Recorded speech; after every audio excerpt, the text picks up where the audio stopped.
Bismillahirrahmanirrahim. Waltakum minkum ummatun yad'una ilal khairi wa ya'muruna bil ma'rufi wa yanhauna 'anil munkar wa ulaika humul muflihun.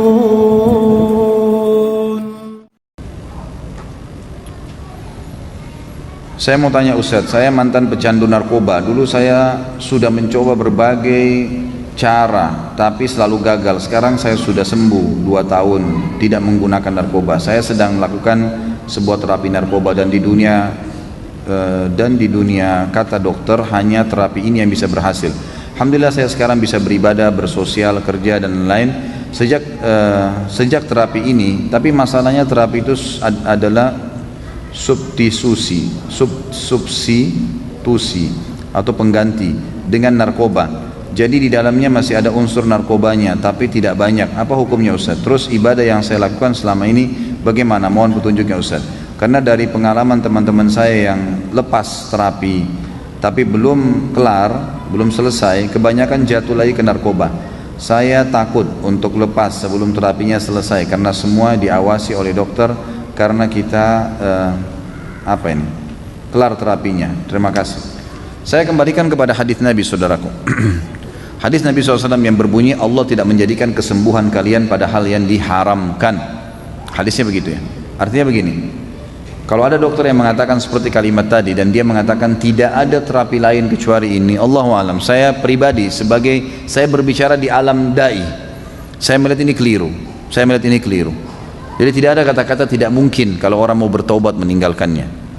Jadi jangan terjerumus menyelamatkan diri dari sihir dengan sihir lagi. Jangan terjerumus meninggalkan khamar, misalnya minuman keras, dengan menyicipinya dengan cara bertahap meninggalkannya. Bukan begitu dalam Islam. Taubat itu kan syaratnya harus meninggalkan seketika, menyesali dan berjanji sama Allah tidak mengulangi, lalu menyibukkan diri dengan amal saleh. Lalu kalau Anda tanya apa solusinya Ustaz? Banyak sekali solusi. Dari sisi ibadah, yang pertama Anda lakukan adalah berdoa kepada Allah SWT. Sujud, sebentar malam tahajud, sujud dengan tulus kepada Allah. Ya Allah, sebagaimana dulu saya sudah melakukan pelanggaran ini, saya bertobat padamu. Ya Allah, mudahkan hambamu ini untuk selamat darinya, tanpa ada kecanduan lagi dengan semua ini. Itu misal. Ini secara spiritual, berdoa kepada Allah SWT. Kemudian juga Anda boleh menggunakan hal-hal yang dihalalkan dalam agama, seperti mengkonsumsi habbatus sauda, ya, jintan hitam, yang kata Nabi SAW obat untuk semua penyakit kecuali kematian.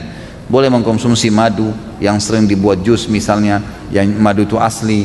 Kemudian juga boleh menggunakan hal-hal yang haram, di halal misalnya meminum air zam-zam, gitu kan, sambil berdoa kepada Allah SWT. Mudah-mudahan insya Allah bisa. Saya sangat yakin itu, kalau saya pribadi sangat yakin. Itu dari sisi spiritualnya. Dari sisi yang lainnya, sisi kehidupan sosial secara manusiawi, pertama, jauhi semua fasilitas yang mengingatkan pada narkoba itu. Karena itu akan menjadi penyebab, pemicu. Teman-teman lah, fasilitasnya lah, foto-foto lah, apalah semuanya, gitu kan? Jadi kita harus itu. Yang kedua, perkaya informasi tambahan dengan membaca, dengan melihat bahayanya narkoba itu. Terus kita bubuhi diri kita dengan menonton, melihat cuplikan yang berbahaya, atau membaca sesuatu yang berbahaya tentang masalah itu. Nanti kita akan tinggalkan insya Allah. Dari 2 sisi ini, mudah-mudahan saya berharap Allah mudahkan Anda untuk bisa meninggalkannya. Karena saya tidak menemukan celah membolehkan itu, sementara Nabi mengatakan Allah tidak jadikan kesembuhan kalian pada hal yang diharamkan.